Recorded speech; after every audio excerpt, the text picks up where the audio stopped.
Xyla here. Welcome back to my channel, and I am panicking. Like, full stop panic. Because like 2 months ago, I committed to attempting my level 2 high power rocketry certification with some friends in the first weekend of April, and it is now the last week of March. I have 7 days to launch, and I have not even started my rocket. For context, there are 3 levels of high power rocketry certification, and each allows you to buy a larger motor. The key to all certification flights is that the rocket needs to land in reflyable condition. Start by opening all the boxes. Luckily I ordered materials a while ago, thinking I wouldn't be so far behind. Okay, I will say, hopefully the perk of having pre-designed this in OpenRocket and like doing simulations is that this is gonna be like rocket Legos, where I, in theory, did the hard part. But, packing peanuts! This is packing peanuts! I hate packing peanuts. Why? Why so packing peanut? Alright, nose cone? Nah. And now the fun box, the one that has an explosive sticker on. What kind of idiot leaves themselves 6 days to build a rocket? And that is all the things you need to make a rocket. Maybe. First, I joined my 2 body tubes together against a very straight edge using regular old packing tape like the rocket scientist that I am, and then it was time to fiberglass over that. Today's video is sponsored by KiwiCo, but more on them later. To set up for fiberglass, I just taped 2 dowels together and slid the body tube on, and then like precariously dangled that through 2 surfaces in my workshop. I prepped the fiberglass by masking taping down one edge of it, and then I headed over to mix my resin. And for fiberglassing, like I pretty much always do, I'm using Total Boat's High Performance with Slow Hardener. And then all you gotta do is mix it up real good, and then you can start your layup. And I personally am a subscriber of the idea that reliable design is sexy design, and for a certification flight, which this is, that means low and slow. So I went a little heavy here with 2 layers of 6-ounce fiberglass, in part because I wanted to fly a tank, and in part because the 4-ounce fiberglass I ordered didn't arrive in time, so, you know. And once I had fully wetted out the fiberglass with a brush, I went in with a squeegee and just got out all of the excess epoxy, let it cure for a couple hours, and waited till it was green, and then it was time to go in with the second layer. And for the second layer, it was a Friday night, and my bestie wanted to hang out, and so I told her the only way we could hang out is if she did a fiberglass layup with me, so here we are. With the tube glassed, the last steps towards rocket tubedom were just trimming off the excess fiberglass, which I forgot to do with a knife while it was still green because I fell asleep. And then sand the edges and then sand the seam down flat. Okay, now that I have a rocket tube, it's time to futz with all the accoutrements for it. So I have to laser cut some fins and some centering rings, and yeah. And I'm cutting this out of 1/4-inch birch ply, but not the good kind you'd get from like aircraft spruce. I'm using the crappy kind you get from Home Depot, and I even had to get it cut in store, hence all of that tear out, because I procrastinated and bought it at 9:45 the night I had to do it. If you'd like to help provide me with more rocket grade materials in the future, please feel free to join my Patreon. And the most important part of laser cutting is to wipe all of this soot onto your pants. But admittedly, since a charred surface is not the best to epoxy to, I did sand them down a little bit just to help the adhesion to the motor tube. And while I was in laser cutter mode, I also designed and cut out this fin jig, and these will hold my fins in alignment as I glue them to the motor tube for the first time. And my third centering ring was perhaps a bit of an afterthought, but I looked at all my pieces and I realized that I probably wanted to put the eye bolt for my recovery system on a centering ring at the very top of the motor tube where I could reach it after assembly. So I made one more and gave her a secret message that is maybe not a secret anymore because I put it on the internet, but shh. And maybe I have trust issues, but the more I looked at the centering ring and the more I thought about how that eye bolt hole takes up a lot of space, and this is made out of crappy Home Depot plywood and not the good stuff, I decided to fiberglass both sides and be safe, because man, it would really suck if bad wood on a small centering ring is what caused a recovery system to fail. And my fear here was that the eye bolt would just pull straight through the wood on parachute deployment. And then once that epoxy cured, I just cleaned it up with a Dremel, re-drilled out the hole, and we were good to go. And then it was time to begin the inner tube assembly. This smaller tube is going to be what holds the rocket motor. And by the way, I will be flying a J motor. specifically the Cesaroni J595 Blue Streak, which is nearly 20 inches long, has 6 grains, and averages 595 newtons of thrust with a burn time of 1.65 seconds. But more on that closer to launch. For now, let's dry fit this and then get it assembled. I'm building this using through-the-wall fins, which is a common technique that involves gluing the fins directly to the motor tube and then cutting slots in the body tube for them to pass through. And this is one of the most structurally sound ways of doing it, and I would 100% recommend it for like all level 1 and level 2, at least, certification flights, because with a certification flight, it has to be reflyable after the flight. So what I'm doing here is basically epoxying the fins and then the centering ring in place and letting it cure with the fin alignment jig on it, and then I'll remove the jig and do real fillets, which is like what actually structurally holds the fins on. To make the fillets, we're gonna start by taping off about 1/4 inch from each seam, and then we go mix the epoxy. I personally sold my soul to the Boteltoad gods because they make the best epoxy ever, so I used Thick So by Total Boat, which is not common in rocketry, but it is fiberglass thickened epoxy, which means that it holds its shape, so you can do all of the fillets in one go, which is really nice.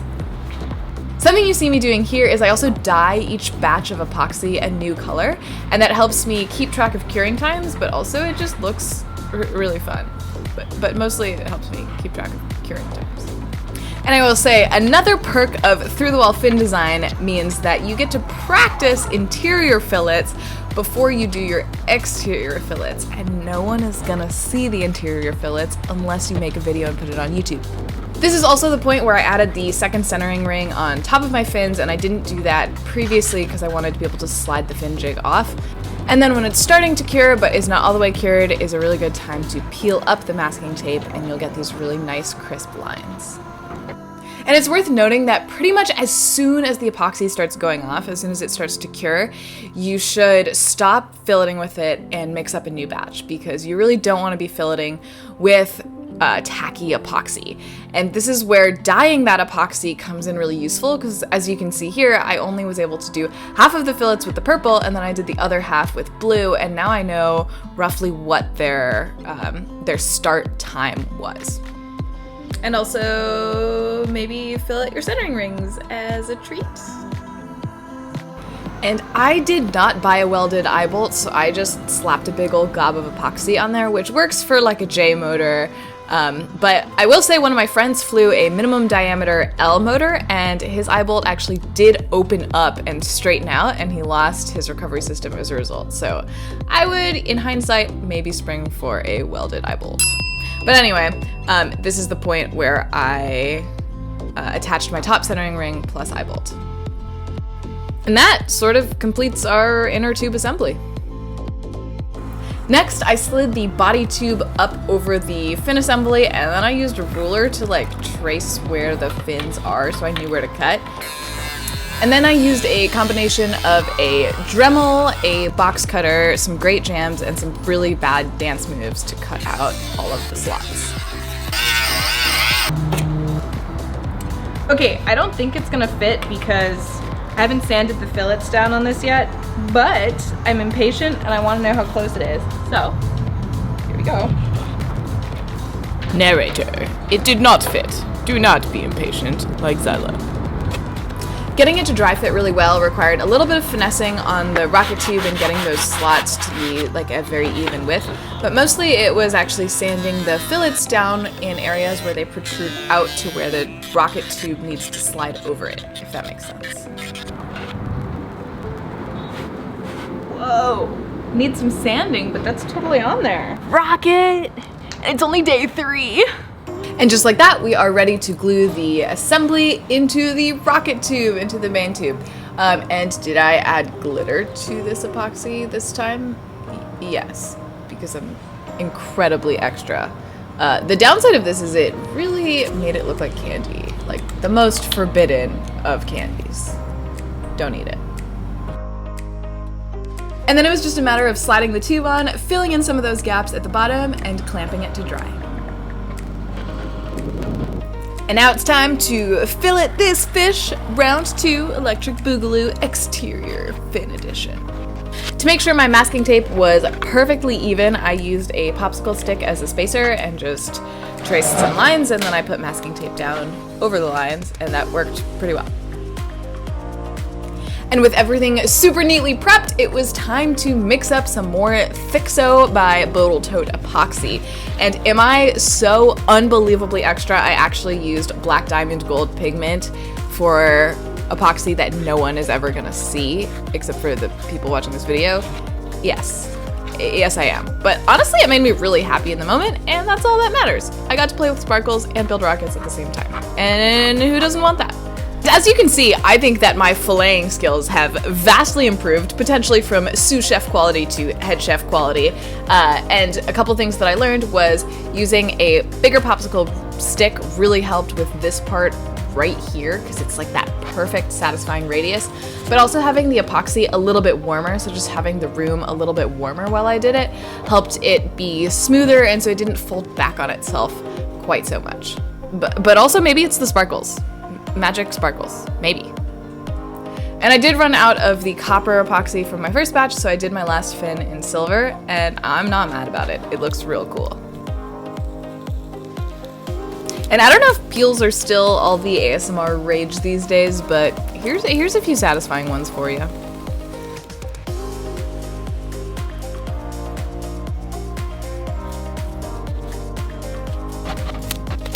And with those fillets fully cooked, it was time to sand and sand and sand and sand and sand and sand and sand and sand and sand and sand some more and sand it really good and keep sanding it and then sand it some more and then maybe it's good. Oops, nope, keep sanding. Keep sanding. Just keep on sanding. And while we're in the sanding groove, it's a very good idea to chamfer the leading and trailing edges of your fins. And I think the best way to do this is to put a piece of sandpaper against a block, and that will give you a really nice, clean, crisp edge. I know other rocketeers have all kinds of other ways of doing it, but that's how I did it. And make sure you do the leading edge and the trailing edge. That will help a ton with the aerodynamics of your fins. And then I fiberglassed the leading edges, and I don't know why I didn't fiberglass the trailing edges, because it lands on the trailing edges. So if I were to do this again, I would definitely fiberglass both the leading and trailing edges of my fins.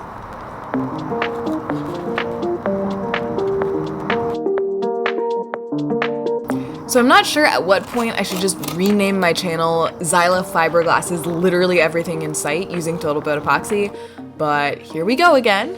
And what I'm doing here is adding tip-to-tip fiberglass, which will greatly increase the strength of your fin assembly.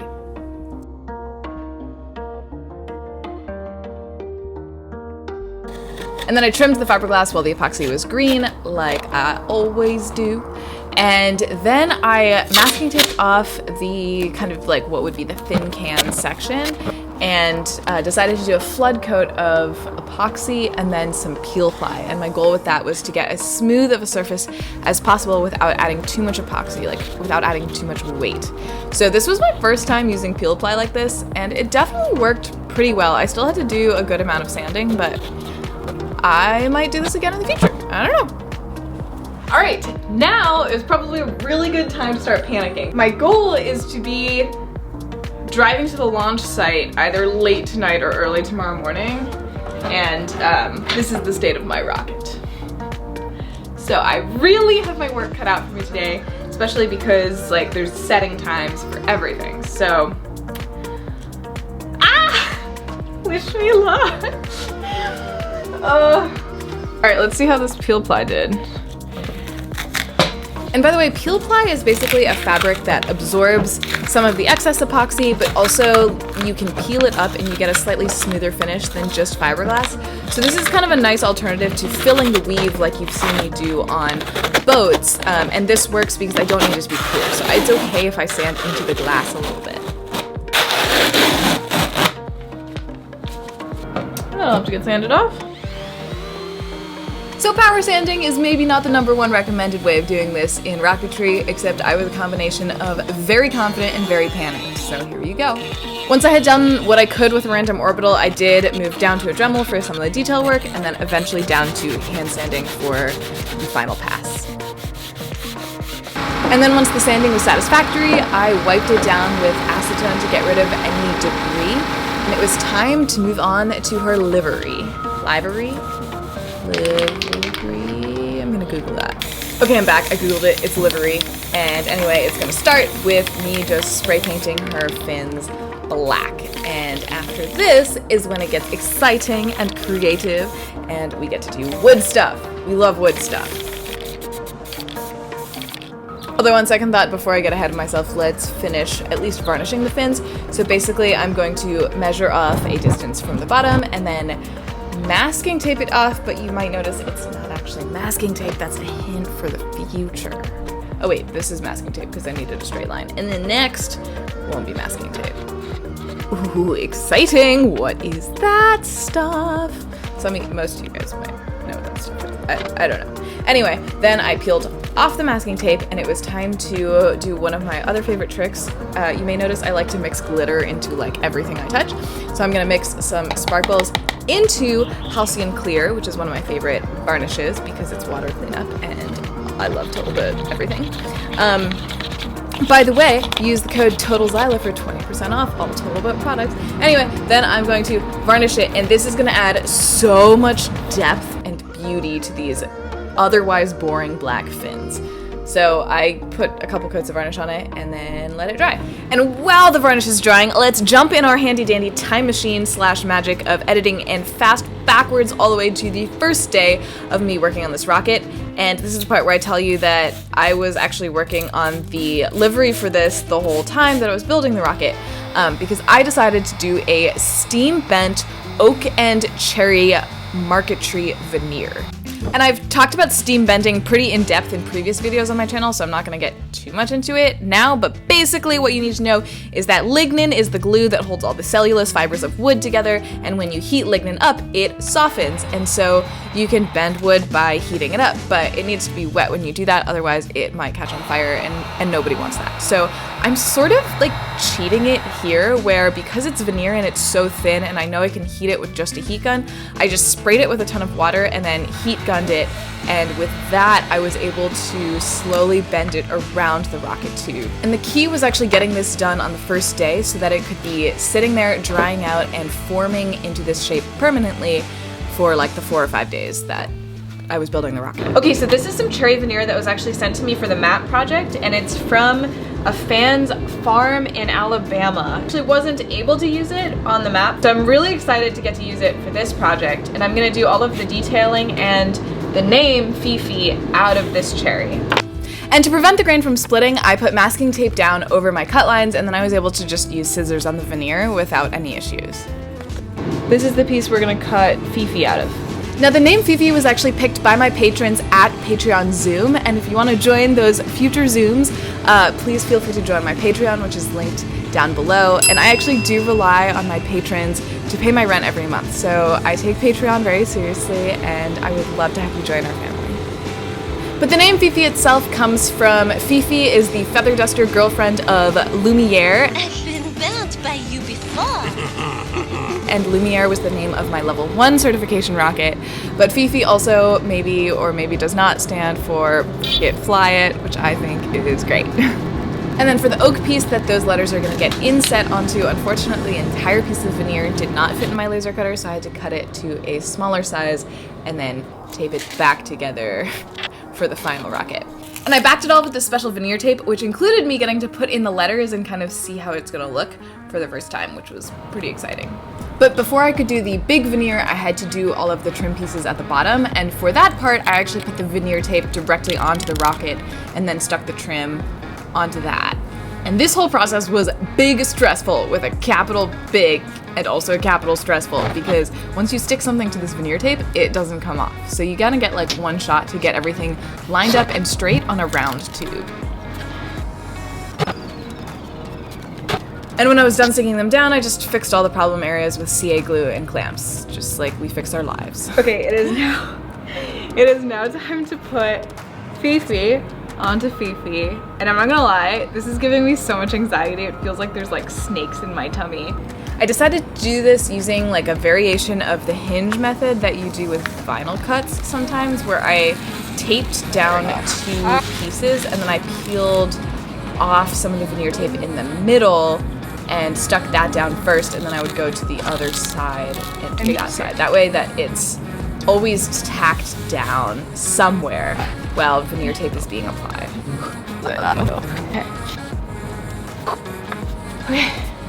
Okay. And then while doing the other side, I really should have just done 1 strip of tape at a time, and I really don't know why I didn't, but it definitely gave me a heart attack. Like, this moment, right here. Oh my god. And the rest of that clip is muted because I don't want to find out if expletives get you demonetized on YouTube. So you could just imagine. But a lot of patience, and I was able to unpeel it and then successfully stick it down to the rest of the tube and wipe my hands clean of that terror. And I didn't record it, but that gap bothered me enough that I filled it in with a teeny sliver later. No one is ever letting me design a rocket paint scheme ever again. Never. Don't veneer a rocket. This is the stupidest thing I've ever done. Oh, it's like, that's like actual wood. This is all real wood. Oh. Yeah. That's extra. Yeah. God, this is gonna be the part I screw up. Never again. Never again. You only have to get rocket certification once, right? Does it expire? It does not expire. Which is why I'm doing my level 2 like 6 years after I did my level 1.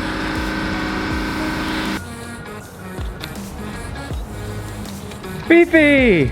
Fifi! She lives, sort of. She stole my soul. Give you a couple options here. Let's do like one that's like a punch in Fifi, and then we'll do one that's in like a pan. Thank you. Alright, well, we'll see you later. See ya! And then it was time for, you guessed it, more sanding! And I was having some issues with the letters peeling up at the corners because it's like marquetry on a round surface, which is ridiculous. So I just super glued them down because I was gonna fiberglass over it anyway. Then a final pass of sanding and we're ready to fiberglass. And for this, I'm using 1.5 ounce cloth, which is by quite a bit the thinnest and lightest cloth I've ever used. But for this purpose, it's really not for structural strength. It was just to protect the veneer. And so I wanted to keep the weight down as much as possible because like this thing still has to fly. It's not just a beautiful piece of art, you know. But man, do her colors pop once it's fiberglassed. Ugh, I was so happy with the way it came out. There was like so much unknown, but it definitely, she pulled through for me at the very last minute because about 2 hours from this moment, I jump in the car and drive to the Mojave. And the last thing I needed to do before getting to the Airbnb with all the rocket homies was to glue in the bulkhead on the nose cone, and that's just so that I can have my recovery system attached to the nose cone. I kind of put it off because I wanted to do avionics, and then I realized that I didn't have enough money to buy any of the parts for avionics, so I just went for it and epoxied the bulkhead right in. And then with my negative COVID test in hand, I headed to the Airbnb full of vaccinated and quarantined Rocketeers for a weekend of amazing shenanigans.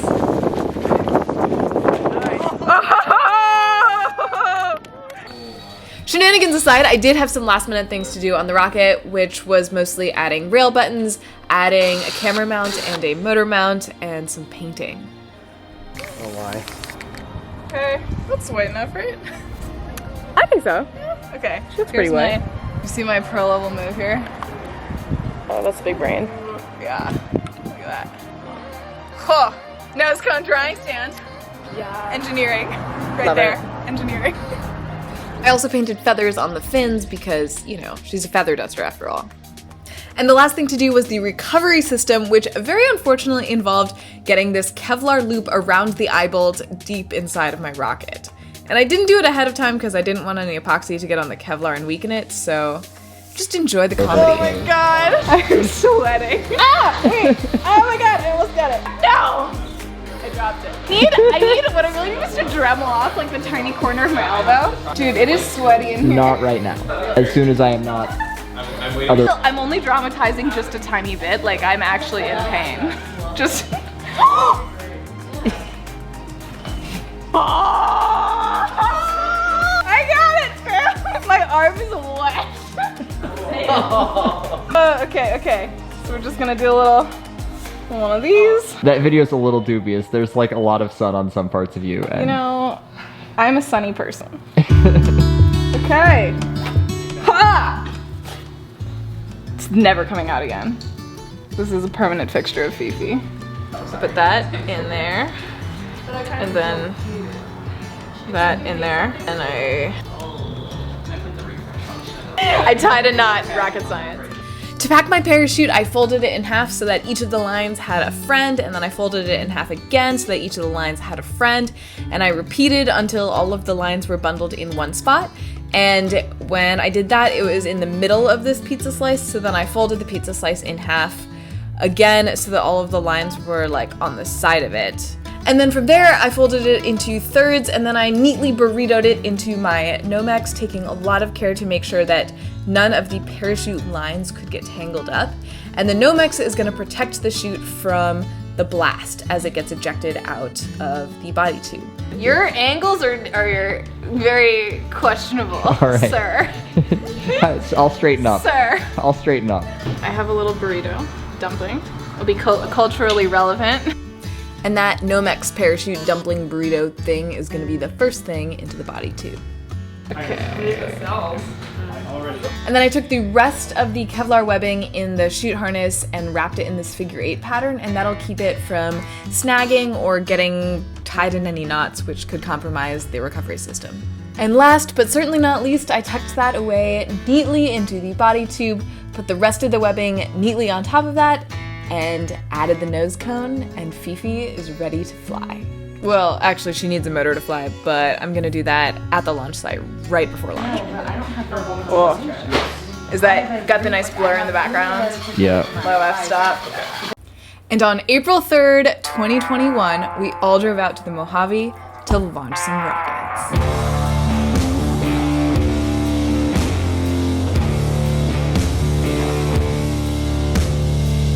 And I spent the morning helping my friends get their rockets off the pad first.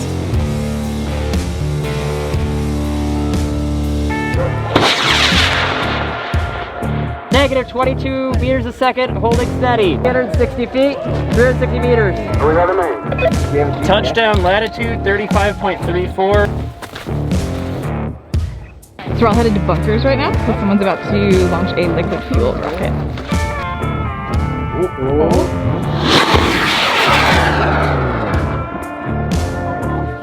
Oh my god. Heads up! In bunker! In bunker! And around 2 p.m. it was time to start working on my rocket. So I started by drilling out venting holes, which will help with the air pressure decrease as it skyrockets. Then I drilled out the delay charge to ensure the parachute comes out at the right time, then reinstalled the forward closure, and then integrated the entire motor load into the case. And I screwed that on, nice and tight. And then into the rocket. Going in.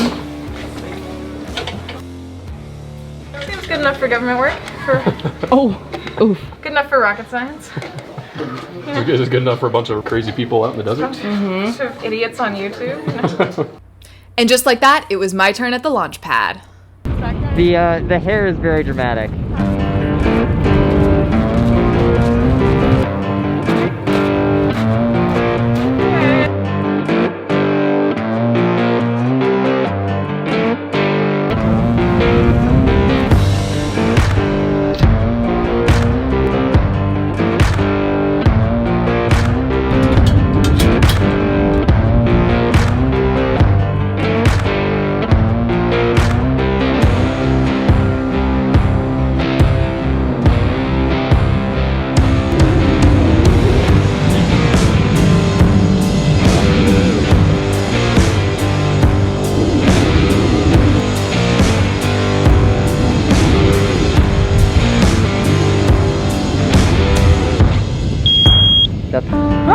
We got this!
kept eyes on the rocket until it touched down, and then I drew a line in the dirt in a direct path towards it so that I could go, prep my supplies, and then go on my desert hike. And then, armed with shades, a new layer of sunscreen, a literal backpack full of water, 2 emergency radios, and a buddy, I set out to find my rocket.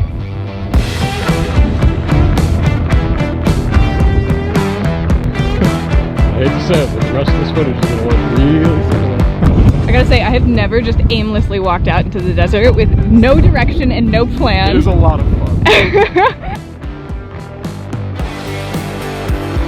We are really far.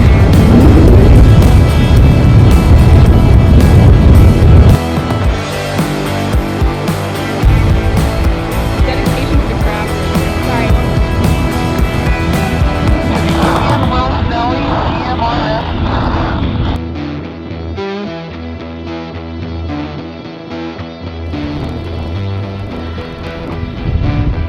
Yo! This is a parachute! Oh my god! Wait! Oh my god, this is her! This is her! Oh my god! Yes!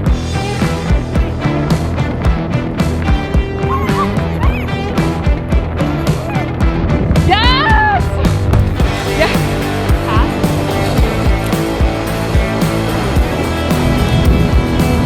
That's good.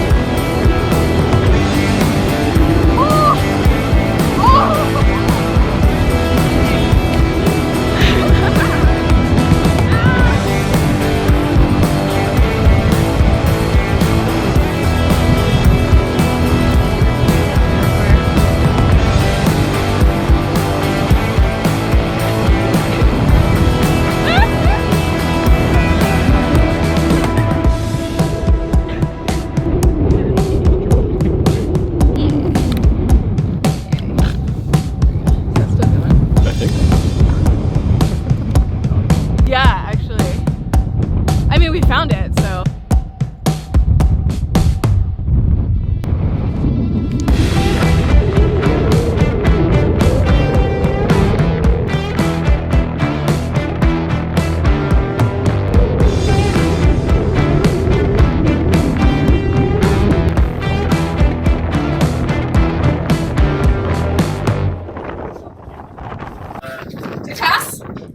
Yes. And today's video is sponsored by KiwiCo. KiwiCo is a super cool company that was founded by a mom of 3 who happens to share the same alma mater as me. I'm just saying. The goal is to inspire kids to see themselves as makers, engineering and creating solutions for all kinds of problems. KiwiCo is defining the future of play by making it engaging, enriching, and seriously fun. They create super cool hands-on projects and toys designed to expose kids to the concepts in STEAM: science, technology, engineering, art, and math. Each monthly crate is designed by experts and tested by kids and teaches a new theme through hands-on learning and fun. KiwiCo offers 8 subscription lines, each catering to a different age group and topic. Each box comes with all the supplies needed for that month's project, no extra runs to the store needed, and detailed kid-friendly instructions, and an educational magazine filled with content to learn even more about the crate's theme. KiwiCo believes that by learning the skills to problem solve, innovate, and create, kids can truly change the world tomorrow. That's like, this is the best really great hydraulic demo I think I've actually ever seen.